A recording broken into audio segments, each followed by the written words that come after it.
General Motors Company, formerly General Motors Corporation, is an American company that was the world's largest manufacturer of motor vehicles for most of the 20th and early 21st centuries. The company has manufacturing and assembly plants and distribution centers in the United States, Canada, and several other countries. The company's primary products include automobiles and trucks, automotive components and engines, and financial services. General Motors is headquartered in Detroit.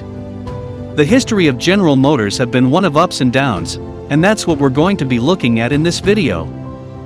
Before we continue, please subscribe to our YouTube channel by hitting the subscribe button below to get a notification on our next video. General Motors Company was founded by William C. Durant in 1908 to merge several automotive companies that made Buick, Oldsmobile, Cadillac, Oakland, which was later known as Pontiac, Ewing, Marquette, as well as Reliance and Rapid trucks. GM unveiled its Cadillac and electric self-starter commercially in 1912. That invention soon made the hand crank old-fashioned. GM kept its Detroit base and was reincorporated to General Motors Corporation in 1916. The Chevrolet Automobile Company and Delco products became a part of GM in 1918, and in 1919, the Fisher Body Company and Frigidaire joined, though they were later sold in 1979. Durant was removed from the company in 1920 and was replaced by Alfred P. Sloan Jr., who served as president between 1923 to 1937. He later became the chairman of the board of directors from 1937 to 56. Sloan restructured GM from an uncoordinated growing collection of businesses into a single company comprised of 5 major automotive divisions: Cadillac, Buick, Pontiac, Oldsmobile, and Chevrolet. The activities of these divisions were regulated by a central corporate office equipped with a variety of advisory services and finance staff. Every division maintained a significant amount of autonomy within a general policy framework. This decentralized management idea became the model for large industrial companies in the USA. Sloan also significantly reinforced GM's sales organization, with groundbreaking annual changes to the design of car models and brought innovations in consumer finance. By 1929, General Motors had replaced the Ford Motor Company as the leading American manufacturer of passenger cars. Activities abroad were added, including Vauxhall from England in 1925, Adam Opel from Germany in 1929, and Holden from Australia in 1931. Organized in 1925, Yellow Truck and Coach Manufacturing Company, now GMC Truck and Coach Division, belonged to the company of new U.S. divisions and subsidiaries. In 1931, GM became the world's largest automobile manufacturer. By 1941, it owned about 44% of all automobiles in the United States, and it had become one of the largest industrial companies in the world. General Motors progressed simultaneously with the American economy in the 1950s and 1960s while they continued to hold 40% to 45% of all U.S. auto sales. The company acquired Electronic Data Systems Corporation, a large data processing company, in 1984. And in 1986, they acquired Hughes Aircraft Company, a manufacturer of weapons systems and communications satellites as well. Just like the other American automakers, the company had to deal with high competition from Japanese automakers in the 1970s and 1980s. So, in 1984, GM founded a new automotive division called Saturn. There, they used extremely automated plants to manufacture small cars to favorably compete with Japanese imports.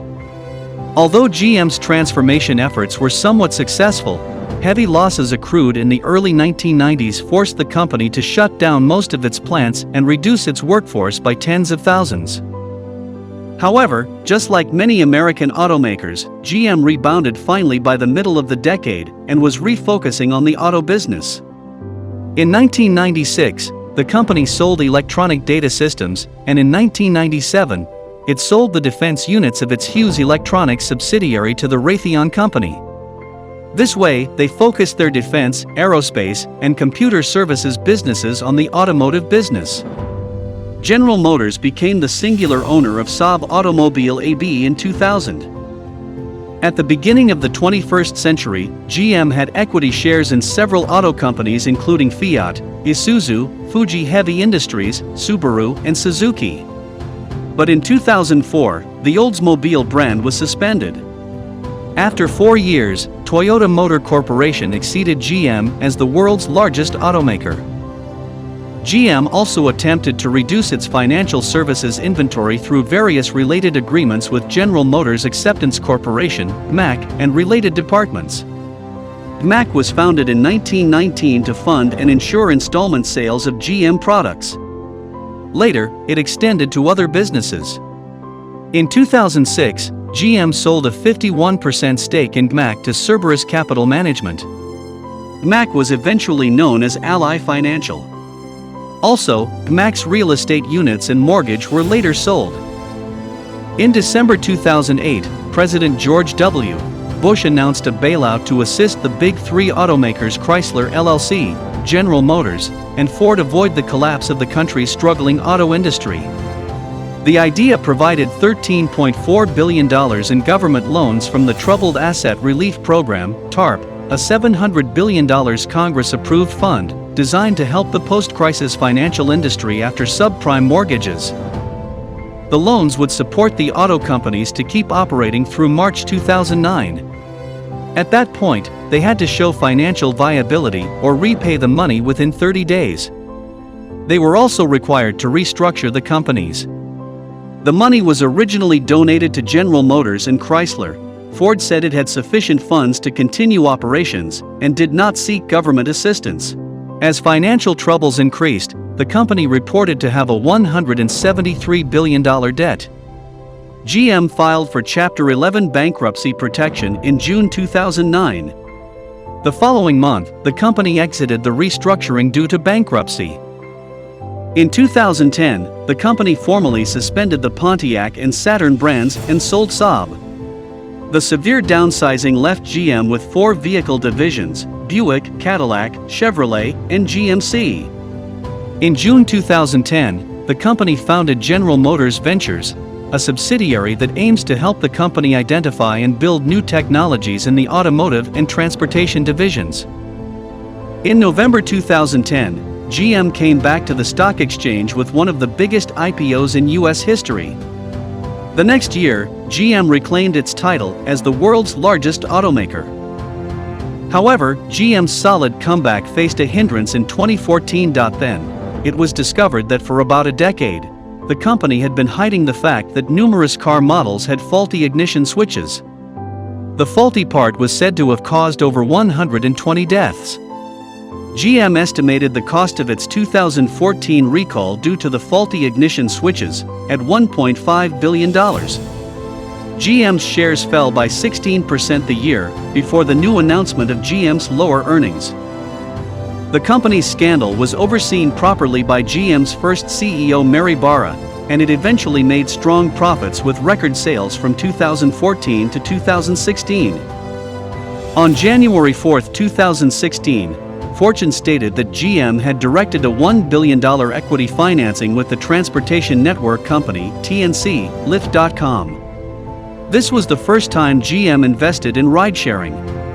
Its reported participation of $500 million was seen as an indication of its efforts in the future of transportation, which it believes should be connected, seamless, and autonomous. The European division still struggled, however, and in 2017, GM sold Opel and Vauxhall to the PSA Group, the French automaker of Peugeot and Citroën. The $2.3 billion move ended GM's European operations. Because of the COVID-19 pandemic, the company recorded a net loss of $758 million in July 2020 for the second quarter of 2020. Notwithstanding the declining profits, it was below financial analysts' forecasts due to expensive truck sales. In September 2020, GM and Honda announced an alliance proposing collaboration in purchase, research, and vehicle development. After being criticized for not promoting enough black media, General Motors announced in April 2021 that it would spend 2% of its advertising budget on black media in 2021 and 4% in 2022 until it hit 8% in 2025. What do you think about General Motors' story? Thanks for watching this video. Please share your opinions in the comments section below, and remember to click the subscribe button to be the first person to watch new videos on this channel.